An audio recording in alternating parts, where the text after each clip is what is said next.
Hi, I'm Coach Dan Gordon, and welcome to my podcast for badass entrepreneurs only. If you're an entrepreneur who loves hitting it hard, growing your business, and learning from billionaires how to succeed, then you are clearly badass and you are going to love my show. But if you just want to take life slow and easy, you aren't badass, don't even bother listening. For the rest of you, strap in, for Badass Entrepreneurs Only is taking off now. Before we begin, know this. Right now, in this moment, you have the power to live your life unlimited. In the next hour, I promise to open up your mind, to set your thinking on fire, to show you your superhero self that you've been hiding from yourself. Come with me, and let's enter a new reality where your success can happen in an instant. Let's go. Throughout your life, you have been told over and over again that practice makes perfect. As an entrepreneur, perfection is what we're always seeking. The perfect product, the perfect website, the perfect marketing plan. We want perfection in every way that we do business. Because perfection is what will make us successful, right? Wrong, wrong, wrong. Perfection is killing your business. Perfection slows you down. It creates a bar that you can never reach. It trips you up and creates endless stress in every area of your life. Striving for perfection will do nothing but ruin you. Google, arguably one of the most successful companies in the world, launched their website on a plain white background with just their name and a search field. Everyone said, you can't do that. You have to put content on your homepage. Elon Musk started an electric car and a rocket ship company without any idea how to be successful. Apple has a long history of putting out products and software that to begin with never work perfectly. You know you're not smarter than any of these companies. And that means there is something to be learned here. Like Google, like Elon, like Apple, you must adopt the philosophy that done is better than perfect. The reason that you and most entrepreneurs work so hard at perfection is simply because you're afraid. You're afraid of being criticized. You're afraid to fail. Most of all, you're afraid of how you'll beat yourself up if you believe that you have failed. And that's key. The degree to which we can forgive ourselves when we fail is the degree to which we can learn, grow, and come back stronger. Did you know that the first fleet of Teslas were so flawed that Elon had to scrap them all and start over from scratch? At the same time, he couldn't get a rocket to take off without it exploding. He was in debt hundreds of millions of dollars, and yet he kept going. Right now in the world, there are thousands of unfinished novels, millions of half-written business plans, and billions of brilliant ideas that never make it off the drawing board. And why? Because entrepreneurs are addicted to perfection. The truth is that failure and imperfection will drive you forward faster and harder than anything else in the world. Forget about setting goals. If you want to experience radical growth and transformation in your business and your life, put imperfection out there in the marketplace and watch what happens. When I started creating these shows, I offered a free copy of my book in every episode, and I'll do that for you in just a moment. The thing was, back then, I hadn't even written a book. I knew that between the time I recorded my first show and when we launched this podcast, I damn well better write that book and get it out into the world. Now, I'm not suggesting you put a bunch of crap out there in the marketplace. I'm suggesting you adopt my philosophy of done is better than perfect. Keep progressing towards excellence. Just don't wait for perfection. People won't buy your product because it's perfect. People buy your product when you fire up their excitement and enthusiasm for it. That's why learning how to sell is so much more important than even what you're selling. And that's a topic for another conversation. For now, remember the book I mentioned? It's called Jumping the Gap, Kill Your Story and Take Action. To get my book for free, just text the word GAP, G-A-P, to my cell phone, 213-409-8366. 213-409-8366 and text the word GAP, G-A-P. I'll send you my book, Jumping the Gap, Kill Your Story and Take Action, for free. Well, I am so honored to introduce my guest, Ernie Singleton. He is one of the most important people who built the foundation of Black music in America. Every entrepreneur is faced with barriers, but Mr. Singleton managed to push through racism, greed, hate to fulfill on his vision of giving Black artists the success they were due. If you want to learn how to stay committed to a vision, Mr. Singleton is going to have the answers. From very modest beginnings, he was born to a construction worker and housekeeper in New Orleans and raised alongside, ready, 10 brothers and 2 sisters. Wow. Ernie studied accounting at Southern University while working as a DJ on New Orleans WBOK. Upon graduating, he couldn't get a job in accounting and decided to return to his first love of music. Ernie then moved from being a DJ to a record promoter for Fantasy Records, where he had record-breaking success in promoting their artists. Mercury Records got wind of Ernie, hired him on the spot, and gave him an extensive roster of gold and platinum R&B artists to promote.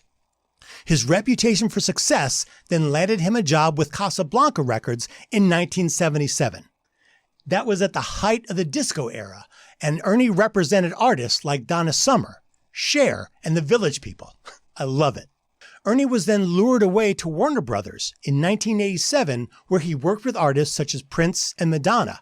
There, he single-handedly reactivated their Reprise Records label and made it so successful, Warner went from number 7 in the industry to number 1. In 1990, MCA Universal offered Ernie the coveted position of head of their urban music division. There, he helped bring hip-hop to the mainstream consumer audience. Over the course of his career, Ernie Singleton helped cultivate heavy-hitting acts such as Patti LaBelle, Prince, Gladys Knight, Quincy Jones, and many, many others. With over 150 gold and platinum records to his credit, it's no surprise that he is widely referred to as the man with the platinum touch. Today, he is president and CEO of Singleton Entertainment, an entertainment consulting company. And he's launched a podcast called My Business is Pleasure. I'm just so excited to have him on the show. Mr. Singleton, welcome, welcome, welcome to Badass Entrepreneurs Only. It's weird. I'm used to setting up stuff like this for artists and other people. Not myself. So I guess I'm getting a taste of my own medicine. Well, here you are in the hot seat, and I'm so glad that you're here because you have so much to share for my audience. And I just want to dive in. Is that okay? Absolutely. Great. So I want to tell you one of the things that grabbed my attention immediately about you. You said success was about creating theater of the mind. And I found this so interesting. I guess what I'm really asking is, how did theater of the mind serve you throughout your career? The theater of the mind was always, let me go back to radio. Thanks. In radio, I had to envision what was going on in the household, in the automobile, in the space of whoever was in the audience. And it was multiple people, and some things were good, some were bad. So the theater of the mind for me was I had to command. I used to use the term command the suspension of your attention. You were able to draw pictures in people's minds to, as you just said, like capture their attention. And, even when you didn't have a long list of accomplishments, you could still capture people's attention. And that is so powerful. How do you think you did that? I was just always tuned in. I'd hire people, but I And it didn't matter what you did before. If I was interviewing you to hire you, Yeah. what you're going to do in the job that I'm hiring you for is consistent, doesn't matter who you are. So I would interview people with mainly looking for their natural thinking ability, their spontaneity, how well they think on their feet, and how well they read between the lines. I have literally fired people because I knew they did not read between the lines. God, and that's so important because, a lot of people think, well, I have, I'm going to build up my resume of all my accomplishments. But what you're saying is, hey, we're going to put, the accomplishments maybe get you in the door. But what closes the deal are these abilities that you're talking about, these communication abilities. Do I have that right? You have it absolutely right. I think education, colleges sell us on the idea of, hey, when you get this degree, that's going to close the deal on getting a job. But what I found over and over, and what you're saying is, man, it's personality. It's your ability to think on your feet. I'll give you a quick story. Thanks. First, I never interviewed people without two people being in the interview. Okay. I interviewed one guy who beat me up to interview him. I knew him. He was a friend. He was a college student and a college radio guy. We're friends. I'm going to interview him, but I know he's not going to get the job. I interviewed this guy, and when the interview was over, me and my junior executive, guy named Ray Harris, we talked about this guy. And out of all the people we had interviewed that day, who had all this skill, had label experience, the whole 9 yards, this guy smoked them all. Wow. We thought, wow. So when people kind of give you the sense that they have the drive, they're quick on their feet in terms of thinking, they're solution oriented, those are the kind of people that I always look for. Gotcha. I want to talk about these 10 brothers and 2 sisters, because I have a feeling that you were always the go-getter of the family, that you were always the one, and like everybody knew that Ernie was going to be the successful one. Is that right? Unfortunately, no. Really? And that, yeah. I'm number 9. I'm number 9 out of the 13, right? Right. But what did happen, Dan, was my brothers and sisters' friends were my friends, even though I didn't know them. I didn't know their names. I just knew their faces. But I was always tuned into the room. I have a sense that kind of what you're saying is it's never too early to start building your network. Yep. I want to jump to college. You studied accounting while you worked as a DJ. And then when you graduated, everybody in your interviews didn't want to talk about accounting. They wanted to talk about music. And, you said that you couldn't get a job in accounting. When did you realize that you were trying to get a job in the wrong business? Interesting. I didn't realize it until I went on job interviews. When people would interview me, they wanted to know, did I know Aretha Franklin? Or wow, yeah. Did I know James Brown? Had I ever met him? The answer was yes. To all of them. So the conversation in the interview would change. Yeah. So the interviewer talking to me about the music and the music people and how much fun that must have been or whatever. And I was like, what the hell? There had to be a moment, right? There had to be a moment where you said, oh man, I think I need to abandon accounting and go back into music, right? And that was probably really hard.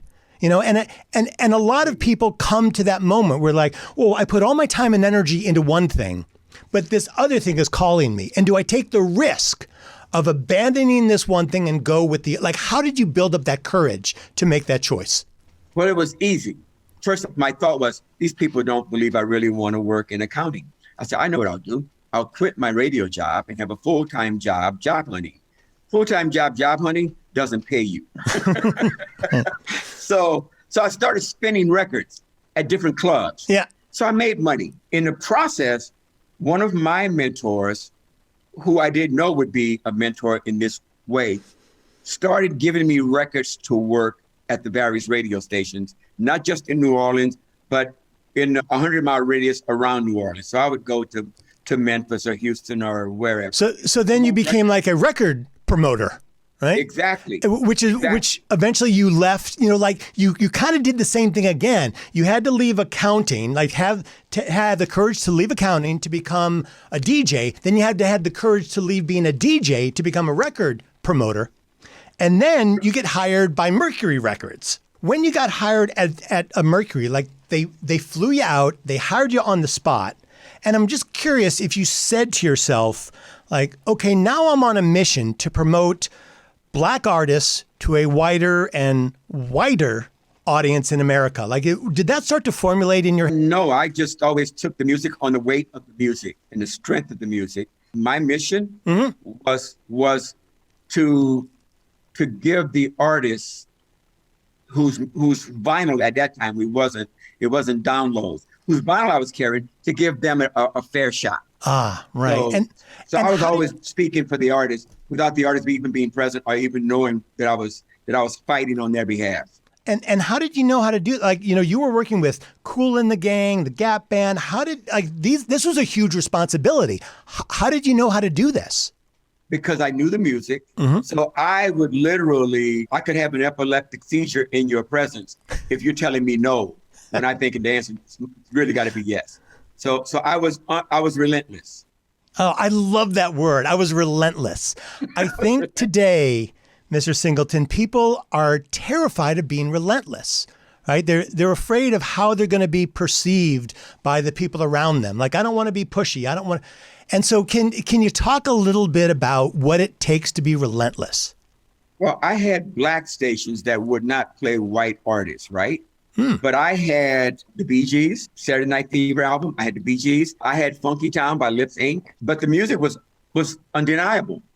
So I was not accepting a no answer. And I would do sometimes I would do things. At the time, the Sony Walkman was a big deal in that era.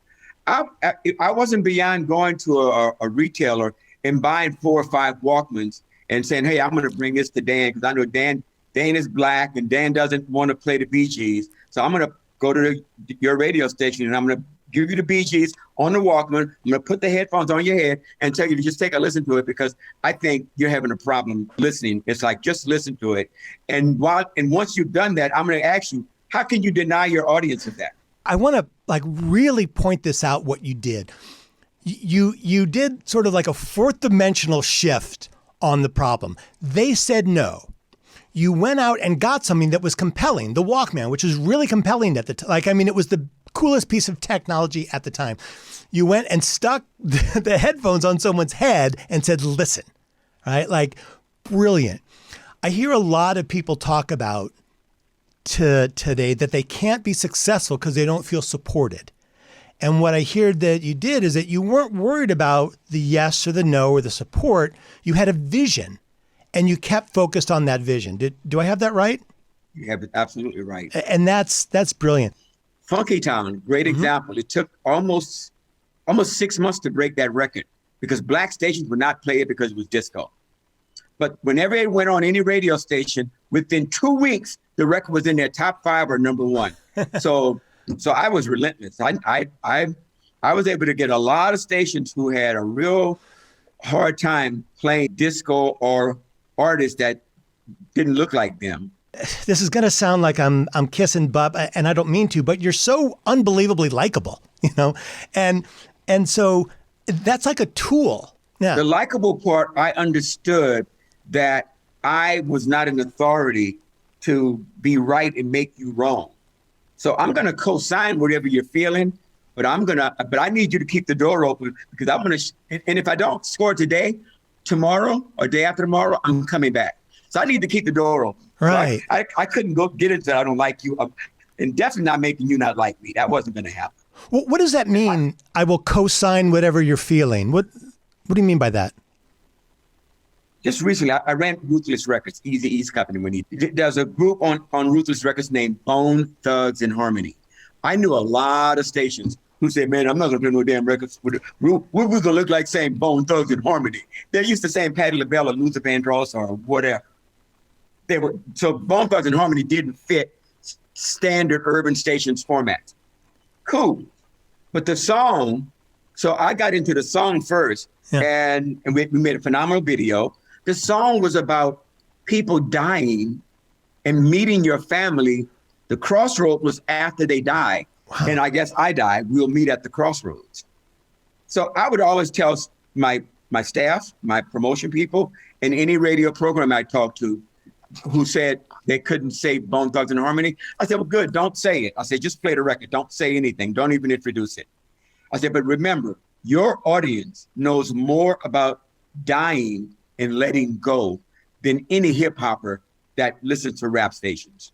Wow. So what I hear you saying is that you didn't tell them that they were wrong or that they were making a mistake. In fact, you, in a way, agreed with them and then gave them a bigger vision. All the tastemakers, Dan, whether it's a programmer of a major radio station in New York, LA, Miami, or whether it's a Jimmy Kimmel or any of those people, they got to appeal to their audience. Mm-hmm. So I'm going to bring you something that's going to appeal to your audience. I had a big fight with MTV with that same group, Bone Thugs and Harmony, and at the time we were up against LL Cool J and Tupac and some other big name artists who had what they had Q value. Will Smith had Q value because of the Fresh Prince show. Q value is just how well their name is known, right? Exactly. Okay. I had to convince MTV by telling MTV that we will recreate the video on the MTV Awards, and we did. And that was the deal closer. After 3 visits to New York, I'm in LA, 3 visits to New York, the 3rd visit, that was my pitch to MTV. But in my mind, I'm thinking it was about TV programming. Mm-hmm. My catch to MTV was, I'm going to guarantee you great TV. Yeah. Because we had a great video. Right. And we recreated that video. We got to be on the show. In my mind, I knew that there was only going to be one rap act on the MTV Awards. One. Mm-hmm. And all the other rap artists and all the other labels, if I got that slot, they would have to see my act perform. Right. And that's where the most sales are generated. We actually sold 2.2 million additional records on Bone Thugs. And that MTV Award performance was a big, big part of it because we then became a big record on pop radio stations all across the country. And so, I'm going to put a little bow on this because what you did is instead of saying, oh, they're saying no, those jerks, I got to get them to say yes, you said, oh, they're saying no, let me give them something more of what they want, right? Instead of trying to get them to say yes to what I want, let me give them more of what they want. They want ratings. They want a spectacle. They want people talking about their show the next day. WIFM. What's in it for me? I had to remember that. With them. Yep. I talk about that a lot. MTV? What's in it for MTV? Yep. I had to mentally get in that space to get them to say yes. That's great. Can you talk a little bit about your experience with Berry Gordy and Motown? Like what was your experience in working with him? I have a world of respect for Berry Gordy because in my mind, I know that Berry Gordy represents the one black man in America that opened the door for black artists to be on album covers. And when we weren't on album covers, it wasn't the norm in the late 50s, early 60s. So when we began to see Diana Ross or the Temptations or Gladys and the Fifths on album covers, glammed up, gowns and tuxedos and the works, that came from Motown. That came from Berry Gordy's camp. And for me, it was always a big deal that our artists looked right. Most times, my graphic people were white. Mm-hmm. Oftentimes, they would paint us too dark or too light. Yeah. And I'm the guy who look at us, oh no, that doesn't work. And what you just said is so important because what you did is you brought a tremendous amount of change to the industry. And people don't like change. And unfortunately, our country has a long, sad history of really resisting change when it's black people who are leading the change.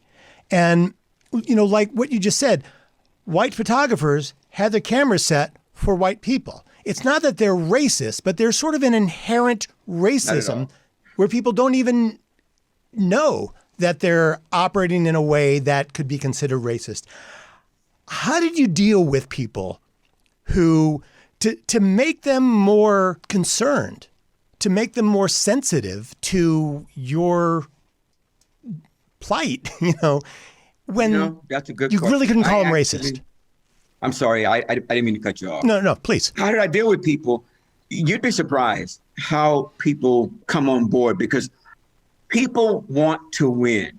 And for me, it was never about being rude or insensitive or arrogant. I always had humility, and I would always try to explain my position with some degree of humility. You mentioned my accounting background. Yeah. When I was first employed at MCA, we signed Patti LaBelle from Sony, CBS. Patti had just had about 3 or 4 phenomenal records off of an album on Sony. When we signed, we didn't have a record and we didn't have a budget for anything but recording.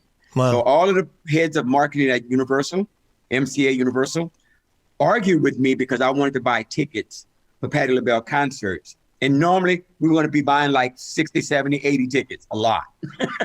No budget. But I knew how valuable she was in the Black community. She was Black radio's Aretha Franklin during that period. And Aretha didn't have a big record out at the time.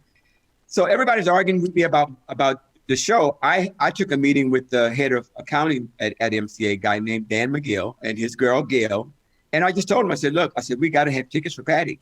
In all of these markets, I said, we can't think that we're going to be able to walk into the market 3 months from now with a record on Patti. And we're going to, they say, but there's no budget. I said, fine, create a budget. But we need a budget and we need the tickets. Right. So I don't know what they did. The budget was created and we were able to provide tickets. Now, when New Attitude came up from the Beverly Hills Cops, went right up the charts in record time, and the record stuck. I hear you doing the same powerful thing over and over again. You hear a no, like we can't do it. It doesn't work. We don't have it. And rather than fight with the no, it sounds like you're jumping over it and giving them a vision of what saying yes will give them. It's important, Dan, to give people something positive to think about because eventually people buy in. Eventually people buy in. People are pretty receptive to rational situations, and people are pretty perceptive if you give them something of substance to weigh their decision on. And I never beat you up about your decision. I just let you know that it's not the one. It's not the best one for us. I think what you have to do is go from no to no without the loss of enthusiasm. And maybe that comes to you naturally. Maybe you had to develop it. But I think either way for my audience, I think what I'm saying is that that's a skill you have to develop. You have to be able to stay enthusiastic.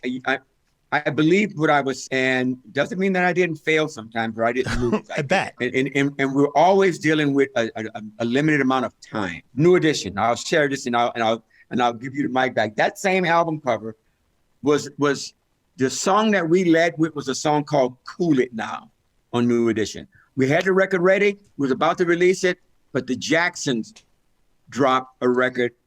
It was a kind of a rock vibe record. We listened to the record at MCA and we thought, oh man, this is a white record. This is not gonna work with the Black community. But if we put our New Edition record out right now, we're not gonna be on the end caps in the record stores. We're not gonna get the number of units ordered because they're gonna order the Jacksons because the Jacksons are coming off a big record. We paused the release of that New Edition record for probably about 60 days. We then began to realize we were right. We're gonna do with them what people can't do with the Jackson 5. Which is we're gonna make them accessible. Wow. You can't get to the Jackson 5. That's out of the question. We're going to make them accessible. So we did things at schools. We did autograph signings at major record stores and the whole 9 yards. And it all worked. I want to get back to some more music questions. You go to Casablanca Records in 1977, and this is the height of the disco era. And I got to tell you, Mr. Singleton, if I could hop in the DeLorean and go back in time to any period, it would be in the disco era in the music business. And so I have the next best thing right here. You got to tell me, what was that world like? You know, you're working with Donna Summer, with Cher, with the Village People. Was it just insane? It was weird. I never forget being in Donna Summer's hotel room. This was in Dallas.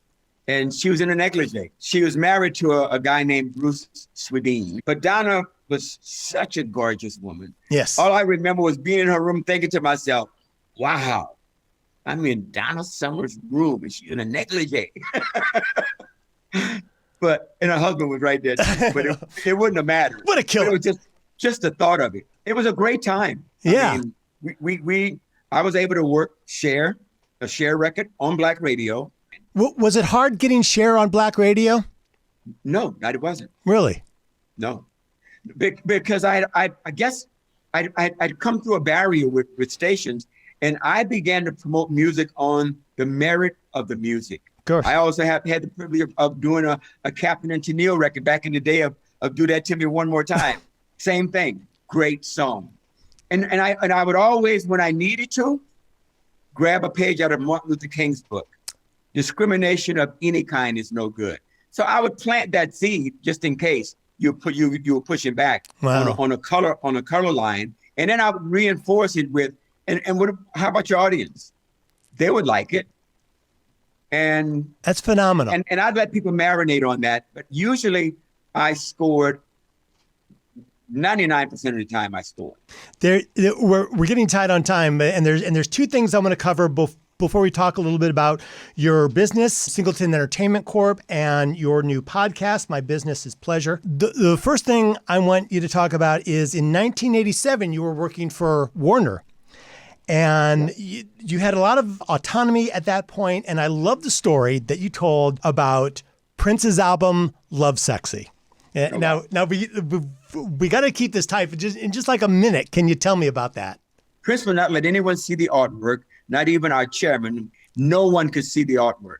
When we finally got ready to release the record, we saw the album cover with Prince in the nude with a fig leaf covering his private parts. That was the album. Everybody was stunned. But we were big at Warner Brothers, more than anywhere I've ever worked, big on artists' freedom in terms of creativity. So the album came, and it did well. How did you push that through? Because, I mean, didn't people look at that and go, okay, no, we are not putting this out? So it always comes down to the music. All right. Always comes down to the That's music. amazing. The other thing I'm going to ask you about is, like, what is going on with the Grammys right now?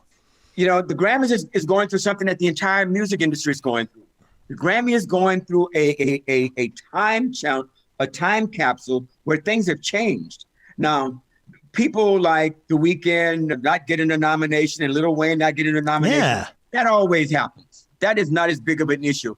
But what is an issue is that the Grammy needs to do some things, and I'm gonna kind of zip that up a little bit, because I have a plan in my head that the Academy needs to at least hear me out, and let's begin to integrate some things, because the Grammy is in trouble, and the Grammy will run the risk of losing its foundation to an organization like the American Music Awards, who seem to be doing it pretty good. The Grammys is the only award show that converts into money for the artists. So it's very important to the culture, and it's important that we fix what's broken, and it's like tuning a car up and get it back on track the right way.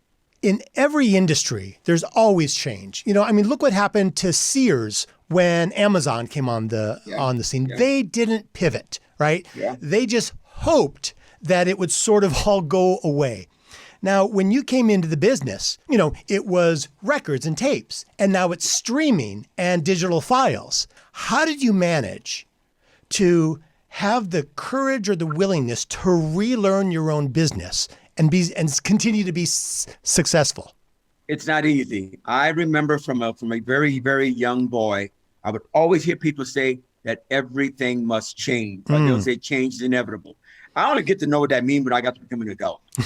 And I fight change. I resist it. I resisted the pager. I resisted the fax machine. I resisted all those things. But now that I've gotten way older, I'm accepting those things, and you know, I'm even on TikTok, so I'm not active. I don't dance on TikTok. But you've got to embrace change. Yeah, you've got to embrace change. And we all know that. Like, you know, we all know, you know, take risk, face your fears. But when it comes time to embrace change or take risk or face your fears, people don't do it because it's hard. What would you suggest? Like, what can my audience take away from how to handle it when it gets hard? How do you keep moving forward? I typically use this example of people. You know the old school wire hangers? When you want to break one, you got to bend it like 10, 15 times and it breaks. It doesn't break on the first bend or the second or third one. I think what you're saying is that when change happens and like, I don't want to learn something new, it seems like that uncomfortable feeling will go on forever. But I think what you're saying is if you keep at it a little bit, there's something really amazing right around the corner. Well, I tell people all the time, you're never too old to learn and never too young to teach. I want to get to something really important. First, your company, Singleton Entertainment Corp., and what you're doing with that, how people can connect with you, and what are the amazing new things you're bringing into the world with your company? Well, we're a consulting company. What we strive for is to help people to achieve their goals in whatever their business is.